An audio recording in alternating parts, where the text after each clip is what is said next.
Cassandre Orchamps est une revue trimestrielle créée il y a 20 ans par Nicolas Roméas, ancien journaliste à France Culture. Elle explore les relations qu'entretient la société contemporaine avec l'art et la culture. Dès 1995, son équipe partait du constat qu'il n'y a plus dans le monde francophone de lieu éditorial ouvert à des réflexions extérieures venant de la sociologie, l'anthropologie, l'ethnologie ou de l'histoire, pour témoigner de la réalité du paysage culturel et artistique, y compris des expériences de terrain menées souvent hors institution. Nous nous sommes attachés à faire clairement apparaître l'existence d'un réseau d'actions et de démarches qui manifeste le rôle, l'utilité concrète du geste artistique dans une collectivité, en agissant auprès de différentes populations, souvent les plus sensibles. Ce faisant, nous montrions leur importance capitale pour l'équilibre moral et intellectuel de nos concitoyens. Une société peut-elle réellement évoluer si elle laisse de côté cette multitude d'inventions, d'expériences et d'initiatives dont le but est d'agir sur elle? Est-on condamné à se plier aux formats et aux objectifs de l'industrie culturelle de masse ou à ceux du marché de l'art? Le geste artistique, en perdant peu à peu de vue son rôle sociétal et social, ses sources et ses réalités historiques, se prive de sa faculté d'aller-retour avec la collectivité qui lui donne sa force intrinsèque, son efficacité, sa véritable raison d'être. Cassandre Orchamps a réussi le pari d'animer depuis 20 ans une agora de papier de référence, accueillant des paroles essentielles de ceux qui inventent de nouvelles façons de vivre ensemble, dans l'art, mais aussi au-delà. Chercheurs et acteurs culturels s'y expriment sans jargon sur des questions non dépourvues de dimension politique. Son numéro 100 vient de sortir. Et l'équipe propose aussi désormais un journal en ligne, l'insatiable.org, pour informer quasi quotidiennement sur l'actualité culturelle et artistique. Nous organisons régulièrement des rencontres qui permettent d'établir des connexions en donnant la parole à des acteurs qui agissent à l'intersection des mondes de l'art, de la culture et du champ sociétal.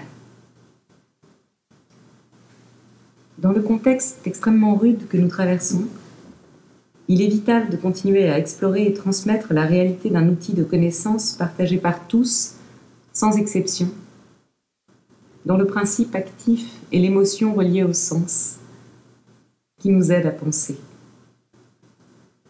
Mais pour tenir, nous avons besoin de partenaires solides. Nous voulons faire vivre un espace éditorial qui s'attache à rappeler le sens profond de l'outil artistique, sans négliger ses dimensions politiques, sociales ou même thérapeutiques, et en gardant à l'esprit les combats menés dans ce pays.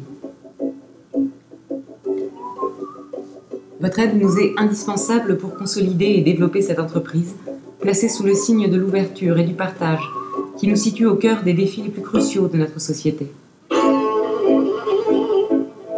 L'art ne doit ni être un objet de consommation, ni le privilège d'une élite.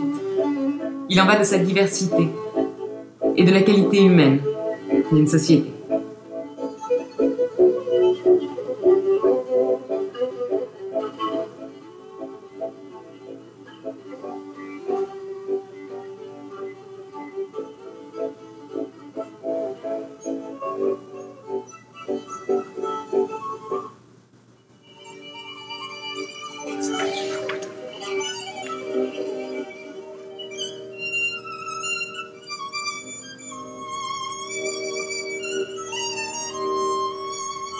Une publication comme la nôtre navigue évidemment à contre-courant de l'époque. Et comme on sait, ces courants sont violents aujourd'hui. Cassandre Orchamps traverse une zone de turbulence, et nous ne sommes pas absolument certains de pouvoir continuer la route après ces festivités anniversaires. Nous le voulons, oui. Nous allons tout faire pour. Mais pour que la frêle embarcation tienne la mer, il faudra que de nouveaux soutiens se manifestent. Toutes les informations sur les numéros de la revue depuis ses débuts sont sur le site orchamps.org. Voici ce que, dès 2006, David Langlois-Mallet disait de Cassandre Orchamps dans le journal Politis. L'ambition la plus hardie du paysage de la critique culturelle. Là où tant de rubriques se résument à relayer la publicité, dans l'intention de leurs journalistes semble une injonction, acheter, ou à entretenir le savant mystère de la supériorité distinguée du rédacteur, Cassandre Orchamps s'adresse à ceux des lecteurs qui ne veulent pas de réponses prêtes en 5 minutes au micro-ondes à des questions telles que « Que faut-il voir cette semaine ?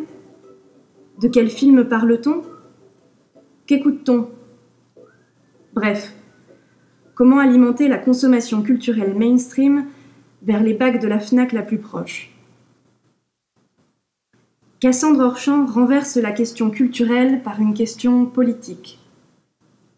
La revue se demande où et comment les questions qui agitent notre société rencontrent un art vivant d'aujourd'hui. Un art exigeant, qui sache nous troubler, faire sens, réactiver en nous des valeurs intemporelles de notre humanité. Mais la revue, à l'heure du triomphe des hypermarchés culturels et des clubs privés, ne se limite pas à un guide des petites épiceries fines ouvertes la nuit pour les heureux consommateurs d'art bio.